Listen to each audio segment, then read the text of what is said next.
In the moments immediately following the fall of the executioner's sword, Anne Boleyn's lips appeared to shape silent words, her last unheard prayer. But does her story truly conclude here? What became of her physical body?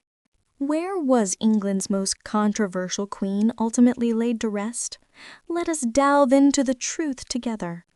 The thunderous sound of the Tower's cannons gradually diminished, conveying the message to the king that Anne Boleyn was no more. Henry VIII had meticulously orchestrated her execution, but her remains were of no consequence to him. In a mere 11 days, he would be standing at the altar with Jane Seymour, his next queen. As the assembled crowd began to disperse, the remaining witnesses stood motionless, observing as one of the 4 ladies in attendance carefully took the severed head, still concealed with a white cloth, and carried it away. The other 3 women gently lifted the bloodied body of the deceased, the very body that had once been the object of the king's fervent desire. With solemn reverence, they undressed her and wrapped her in a white shroud, fearing that Anne's body might be defiled by men. The women placed her remains in an old elm chest, a container that had once been used to store longbow staves. No coffin had been prepared for the former queen.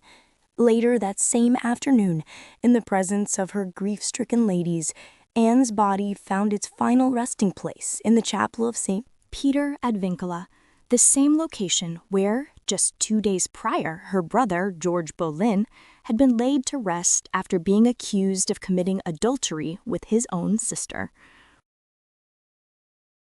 Sometime later, Thomas Wyatt, a poet who had once been deeply enamored with Anne, composed verses reflecting on her tragic fate.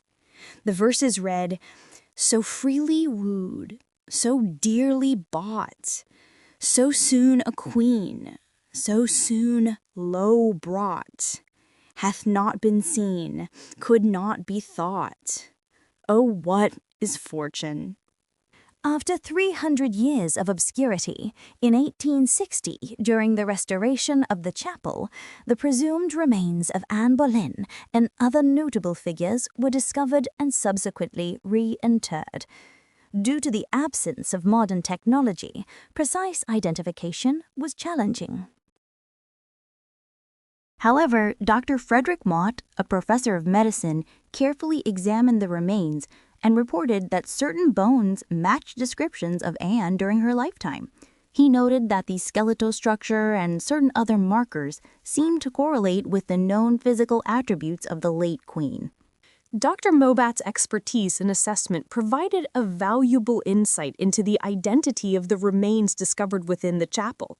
His professional opinion carried significant weight and contributed to the understanding of Anne Boleyn's final resting place. Dr. Mouat's findings helped to shed light on a historical mystery, even if definitive proof remained elusive. His involvement in the examination of the remains added credibility to the belief that Anne Boleyn had indeed been laid to rest within the chapel of St. Peter ad Vincula. The professor's contribution to the investigation served as a testament to the importance of scientific inquiry in unraveling historical puzzles, providing a tangible link to the past. Dr. Moat's expertise played a crucial role in the ongoing narrative of Anne Boleyn's life and legacy. However, some individuals believe that the remains discovered in the chapel centuries later did not belong to Anne Boleyn at all. According to the Norvik theory, her powerful uncle, the Duke of Norfolk, could not accept the idea that she was denied a proper burial. It is said that he secretly removed her remains from the tower and had them reburied on one of his extensive estates. This theory suggests a clandestine operation to ensure Anne received a more dignified final resting place, reflecting the familial loyalty and social standing of the Boleyn family.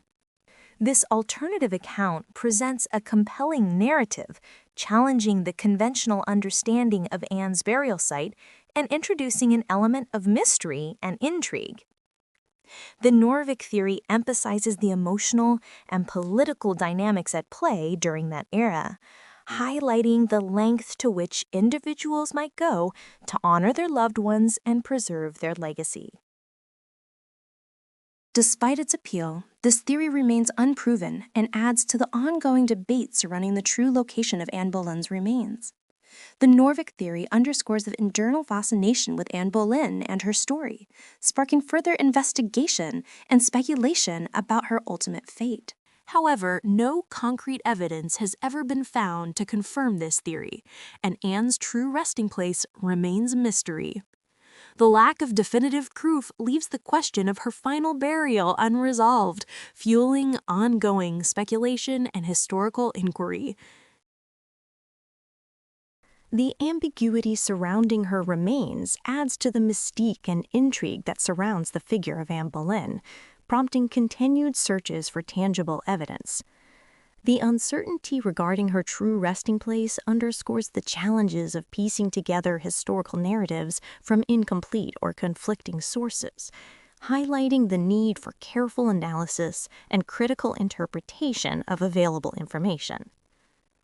The mystery surrounding Anne Boleyn's burial site serves as a reminder of the enduring power of historical enigmas to captivate and inspire future generations of researchers and enthusiasts.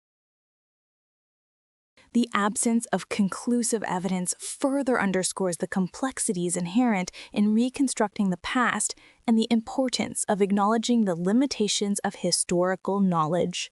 Some graves are marked with stone and name, while others exist only in the echoes of time. The true location of Anne Boleyn's resting place is not known with absolute certainty. Her grave may lie beneath the tower, or perhaps elsewhere, but does it truly matter? Her true memorial is not carved in stone, but written in history, in whispered legends, in the hearts of those who still wonder about her fate.